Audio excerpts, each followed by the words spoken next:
The hordes of camera-toting visitors here at Auckland Zoo appear to share few attributes with the many animals imprisoned here for their pleasure.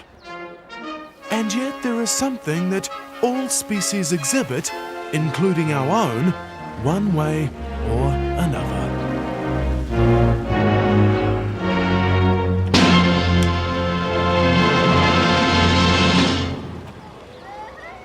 Whether it be a mother tigress tending her cub, or even a monkey pleasuring itself in front of schoolchildren. All of these animals are exhibiting a force of nature which makes the world go round. It's something that we need as much as them, and it's something that Maori have long had their own name for.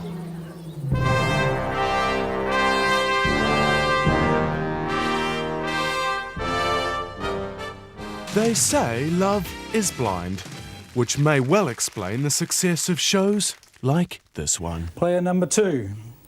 When you're down, what can a man do to lift your spirits? Oh, well, I think Gary, all a man would have to do would be to put his arms around me, give me a big hug, and of course a signed blank cheque.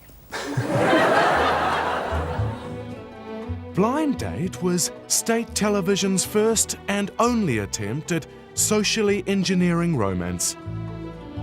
Predictably, Kiwis proved to be completely useless at talking dirty. Since I've been working for a theatrical company, I've learnt to be very creative with my hands and my ideas. Well, Andy, I'm a computer consultant, so I'd have to say I don't know how to make all the right connections. Darling, what counts the most in your women? Well, I think it's how good she is at lambada dancing. Lambada! Now that's a craze that's Well, really I'm catching very on in a good. big way. Okay, play number 2. I am your bank manager, and you come to me for a loan. How will you convince me that you are a worthy risk? Well, Colette, I need the money to buy a big present. The show also provided a service for people whose desperation for fame was still in its infancy. People like Suzanne Paul, Andy Hanshandy Dye, JJ Funny Eyes Feeney, and most disturbingly of all, celebrity real estate celebrity Michael Bulgaris, who seemed to be channeling Benny Hill. Player 3 is a client who wants to be happily married. Say hi to Mary Lucy Pelletti. And player 2, step on down to the harbour. Can we have a bucket of water from the sky or something? Good Lord. Your blind date is a legal word processor and house executive. Michael Bulgaris meets Therese McDonald.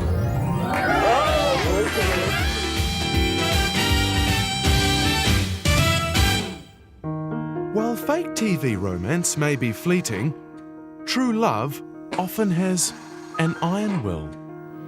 For the last 25 years, Betty Northcote has been confined to the iron lung. Or she can come out for maybe 2 hours at a time, but any more and she's in trouble. It's hard to imagine a story more romantic than that of Betty and Noel Northcote. I am totally dependent upon him, and he does do everything for me. So it does put quite a strain on him. Noel had even modified a bus so that he could take his beloved on romantic road trips. Maintaining the bus is expensive, especially when it includes another iron lung. It's something I've taken on to do, and the enjoyment is actually of doing these things, because the way she is situated, I see lots of things that possibly other people don't see.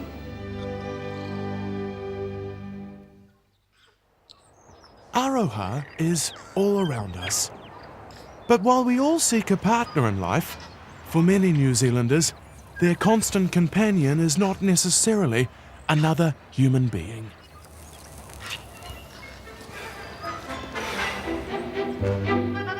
Cigarettes have been the darling companion of generations of New Zealanders.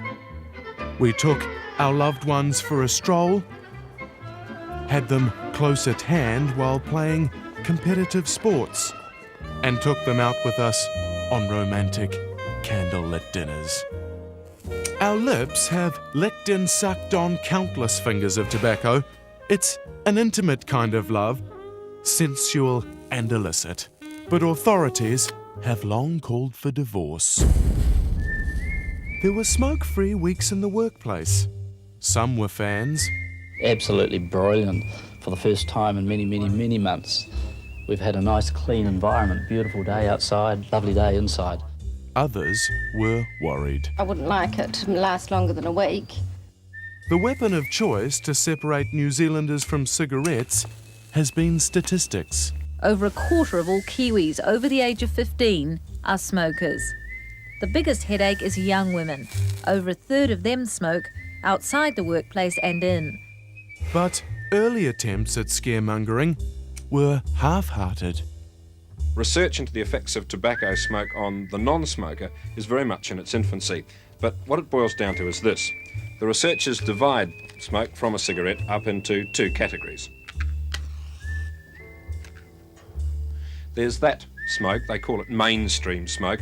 Effectively, it's already been through the lungs of the smoker, so when it passes out into the atmosphere, a lot of the pernicious elements have been filtered out by the smoker's lungs. Well, that's his bad lot. We all know that cigarettes is a love that tears us apart. But it begins as puppy love. I started when I was 5 and I'm 13 now, so I've been smoking about for 8 years. What time of the day would you have your cigarettes? In the morning, probably sometimes during interval and after school and at lunchtime, at night time. Oh, it's very hard giving up because I get angry sometimes when I don't have a smoke. What would happen if you couldn't have a cigarette? I think I would go crazy and I'll probably punch anyone who sees them. Smoking? Yeah. Smoking at your desk? I love that. I love that. The old newsrooms were great because you could smoke in them. And you'd sit there and you'd have a film can. And there was something about the pall of smoke and the shower of ash going into an Imperial 66 typewriter. And just the noise of the newsroom. The first time I ever saw one approaching deadline, it was like Hades. There was this cloud of smoke through it. There was the clatter of the typewriters, the shrill ringing of the belled telephones, the teletext machines going and people screaming into phones. It was fantastic. It was the best adrenaline surge I've ever had. Do you miss the days when you could smoke at your desk? I do smoke at my desk. Who's stopping me? This is Osama bin Laden, just one way of imbibing their sacred smoke and forbidden fumes of a plant that is undoubtedly our most loved habit-forming herb.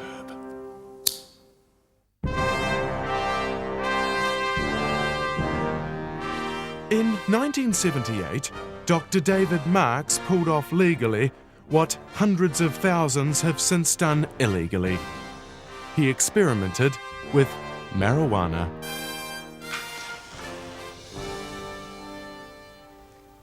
Smoking pot is a ritualistic affair. The joint is passed backwards and forwards, with users sucking in large quantities of air with the smoke to increase the effects. Well, at this moment, anywhere between 50,000 and 100,000 New Zealanders are under the influence of marijuana. The subjects of the experiment were placed in a dark room and watched like marijuana-smoking Tea Party chimps. Being stoned on cannabis can provide altered perception of sound and vision, a slowing of time, and other effects ranging from new qualities to sexual orgasm to more subtle humour. So who was that I saw you with last night? It also increased the user's ability to laugh at their own jokes. What's the matter is? I thought it was the mayor.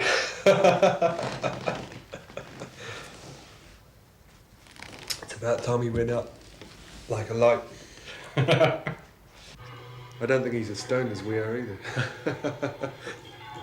I think our results show pretty clearly that the harmful and hazardous effects have been greatly overestimated.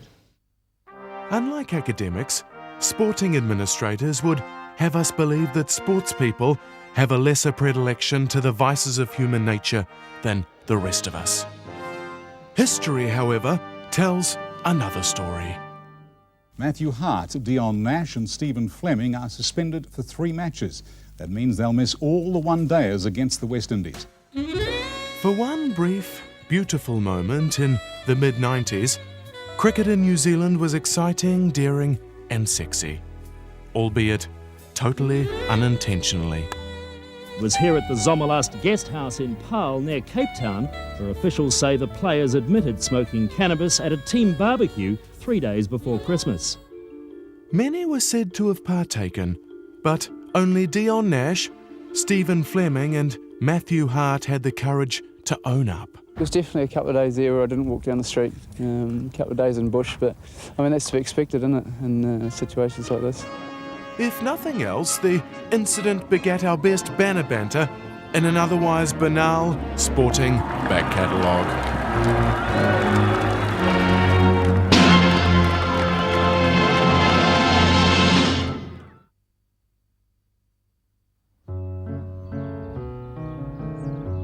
It's fair to say that New Zealand has had a love-hate affair with Te Papa, our national museum and gift shop. And while the arty-farty-arati like to shit on it from a great height, the public retain much aroha for it. Indeed, they come here by the busload. Thanks in no small part to controversial exhibitions like this one.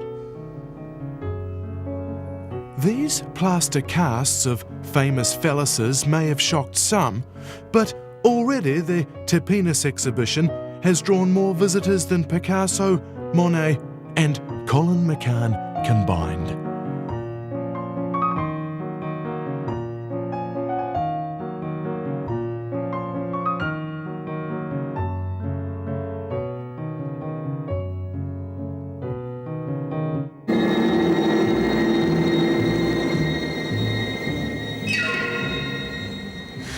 For the people in every town in New Zealand, there's nothing they love more than shitting on people in other towns. In this really seen film, we see some uppity Dunedinites having a crack at poor old Invercargill. We're from Dunedin, from South Tonight, and we're in Invercargill trying to do some filming about anything newsworthy that's going on. Do you know of anything that's worth talking about that's happening here? Not really. No. I don't know. I wouldn't have a clue. I'm an old retired gentleman. I don't know much about what's going on in this town at all. No, I can't think of it at the moment. Can you, Dan? No. I can't think of anything that's very tremendous that's happening just at the present moment. Perhaps there's a lull. You can't expect to come down here with 3 or 4 days' notice and expect us to turn it on. We're very pleased to see you here all the same. And the rest of New Zealand loved it when an Australian female impersonator came to pour scorn on the Queen City. Queen Street, Auckland. A glittering, throbbing thoroughfare, its neon-lit emporiums strung like a string of pearls around the dusky ankle of the Pacific. The standard of literacy in New Zealand is very, very high. Almost everyone can read and write anywhere, at any time. This is where the white people live. And this is where the little Maori folk live. I suddenly felt very rude walking inside a Maori's home, but I couldn't find the chimes. You know, it's such a wonderful and exciting city, Auckland. I could go on talking about it for at least another minute and a half. If only Dame Edna had gone to Dunedin in August of 1890, when the Dominion's first wife-swapping party was said to have been held.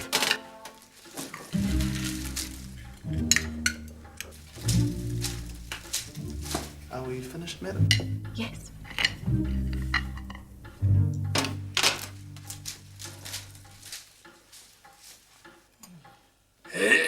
Well, I must say, this is rather awkward. Yes, but also rather exciting, don't you think? Rather. So, how do we proceed, Lord Aubrey? Well, the way that they played it in America was to use keys. Keys? For what purpose? Well, we each put a set of keys into the bowl, mix them up, and then randomly take one out. Whoever key one selects is the person that one swaps with, if you will. Let's get on with it presently, then.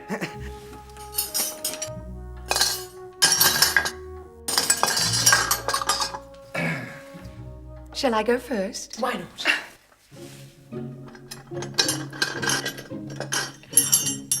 Whose keys are these? They're mine. Oh, what do we do now, then? No. This won't do. The whole point of this game is to swap partners. So that I may go with Mrs. Frobisher and Lady Aubrey may go with Sir Graham. Oh, why didn't you say so in the first place, old boy? Yes, quite. Well, shall we?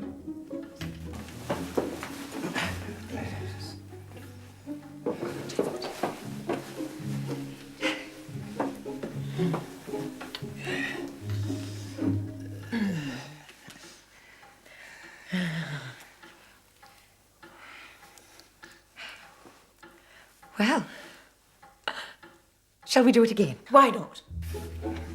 Sadly, wife swapping never really took off in New Zealand, and the stuffy nature of Kiwi sexual mores continues to plague our marital relations to this very day. I have heard it said that in the Orient, a man may pleasure his wife by putting his tongue where his John Thomas would normally go. That's disgusting.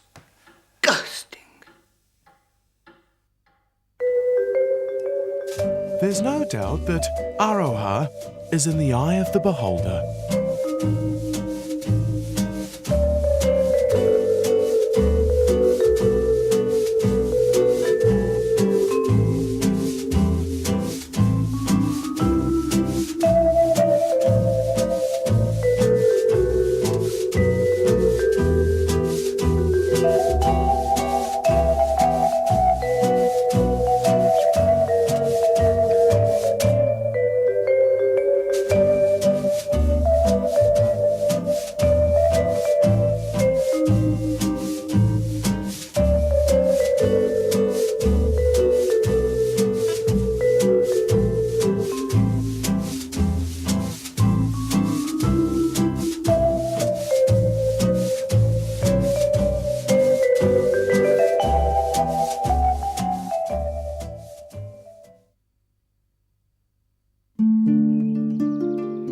The love of nature is one form of Aroha of which New Zealanders are proud. Here Greenies are taking a more liberal view. Treat people like trees, they say. This is what you prefer to hug rather than... If it's not fun, it's not green. But tree hugging had a serious side too, especially amongst the greenies and hippies of the 1970s. The idea may have seemed quaint and innocent, but in fact the Green movement itself was hiding a dark secret in a dark place. It was a secret that came to light unexpectedly in the summer of 1972.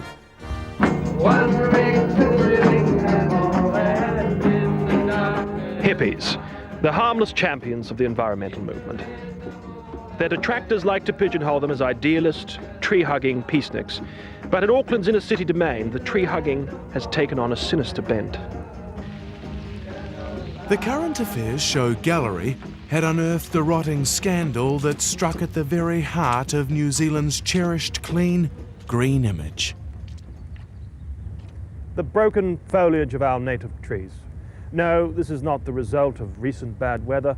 This is man's dirty work. They call the perpetrators tree lovers, men who have intercourse with trees. A series of bizarre sex attacks on trees from Pahutakawa to Willows occurred over 2 years. It left a shocked public in disgust, especially as some of the abused trees were just juveniles. One beech tree was not even 12 years old. But even worse for investigators, was the discovery of this dead panga, an icon of the New Zealand bush now, tragically, carnage laying in the wake of green sexual perverts. For some, this was akin to child abuse, and police had no answer to what appeared to be an organised tree sex ring. Yes, well the main problem here is that there is no specific law with regard to this type of offending with flora, unless it can be considered to be vandalism. But I think in any case in the community it's clearly unacceptable for a man to have these type of relations with a tree. The shameful arbophilia of 72 may have been buried in a shallow grave within our own collective memory, but this strange tale of misplaced affections proved inspirational for artists and commentators as far away as Europe.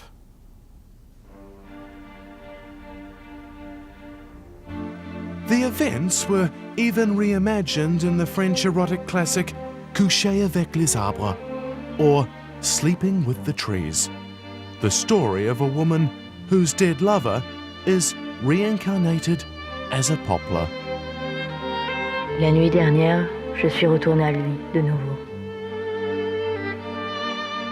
À travers mes rêves, je suis transportée dans un passé qui est également un futur. Je l'ai trouvé dans une forêt où il attendait, emprisonné, tremblant dans un passé glacial, dormant avec les arbres. Son souffle à travers le bruit des feuilles, son sang, la sève de l'arbre.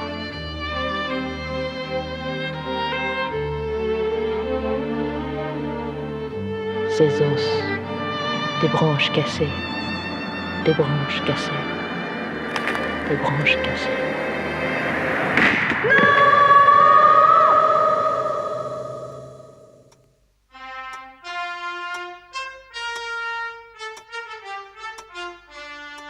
Whether it be the love of self, the love of country, the love of God, or the love of the young women here at Showgirls in downtown Auckland, it's clear that Aroha has always played a big part in the lives of New Zealanders. From the bipolar to the bi-curious. We all want it, we all need it, and we all get it, one way or another.